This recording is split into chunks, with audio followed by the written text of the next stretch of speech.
Yeah, hi, thanks for coming tonight. And as you know, this event is sponsored by Buddhist School Bodhipath Karma Kagyu Buddhist Center of Eugene Branch. And today we invited Töndrup Rabten, the Buddhist Dharma teacher, to come from France, the monastery, to teach us and share with his knowledge. So please welcome him.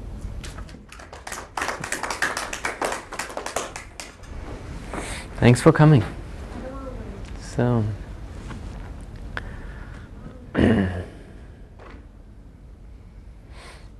tonight's topic is, in general, we call it calming the ceaseless thoughts and developing loving kindness.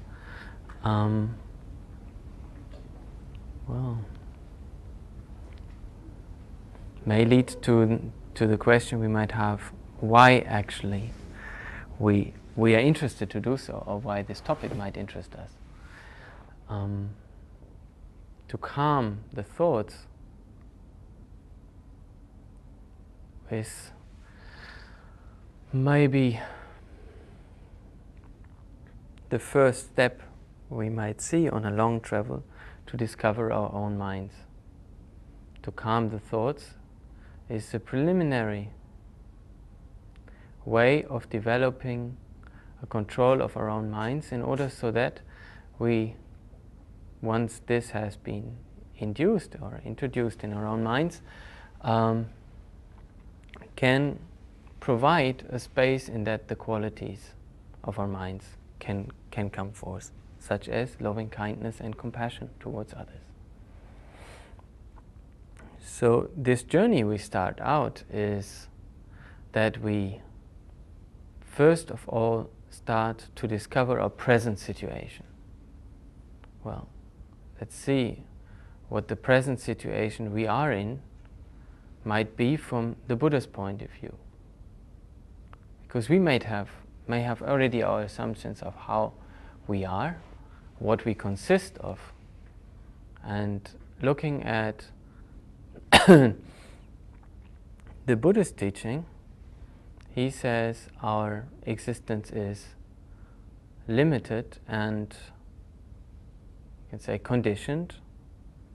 Sometimes we say suffering, even though we might not perceive it as actual suffering, because we do not feel pain or agony in this present moment. We might do so.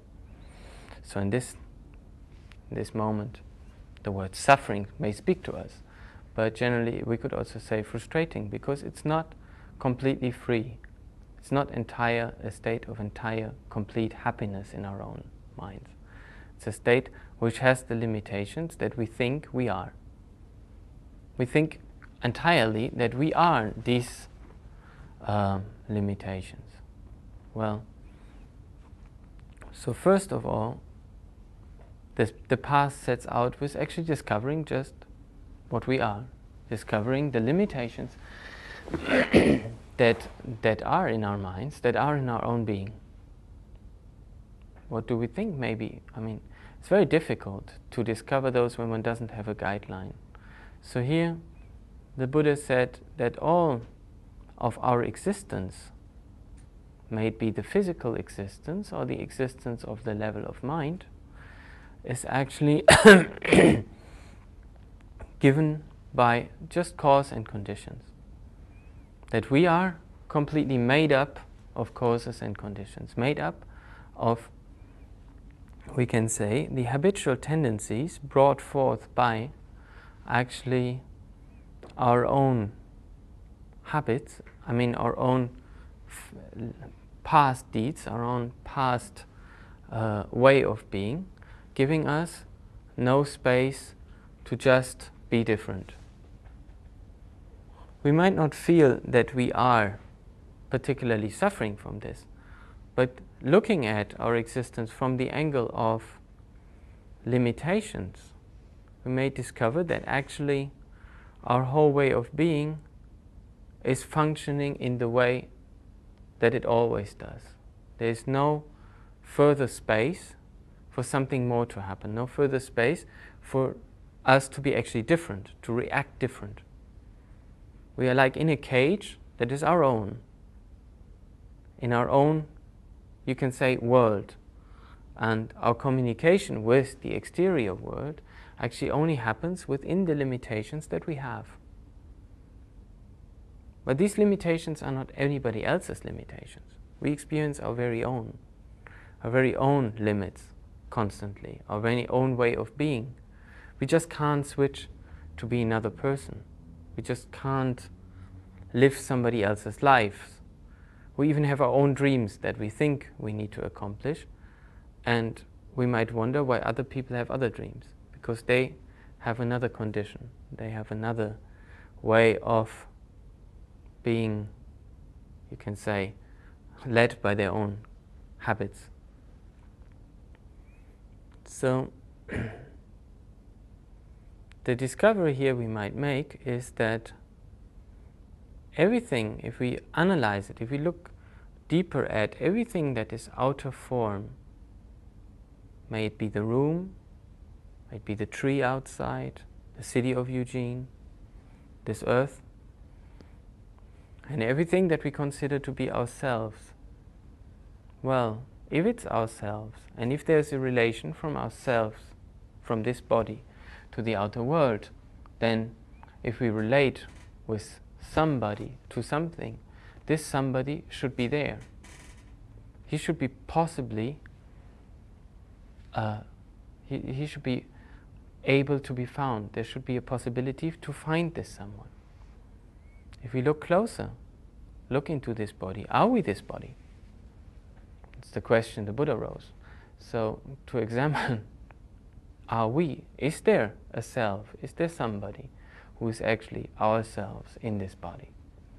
So if we would chop off a limb, or we get it chopped off, we don't decide it, do we lose a certain percentage of ourselves? Would it maybe be? Or just when we die, is then the self gone, if it's in the body contained? If it was so, then how can it be that there is something then like a self? Because if the body dies, it's over. So then how can it be that now in the present state there is perception, there is feeling, when it would end? Because if it ends, where should it ever come from?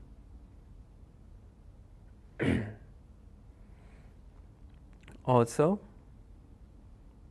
we might see that all outer forms are constantly in change. There's a constant transition, such as outer forms in our body. Our body is in constant change. Well, age shows it. We are definitely not anymore the person we thought that we were in kindergarten.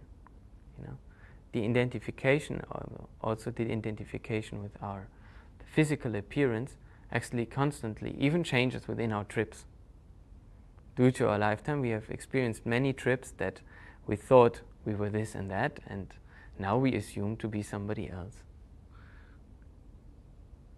And definitely, like everything within this world, this body will perish. Like this world. Everything that comes together will go away. This is why in the Buddhist teaching it is called sometimes the cycle of existence, but you can also say conditioned existence. Cycle of existence because it constantly reproduces itself. It constantly rises and ceases. There's no end. There's nothing which ever lasts. Nothing which ever stays in this world. Such as we ourselves are completely sure that we will die.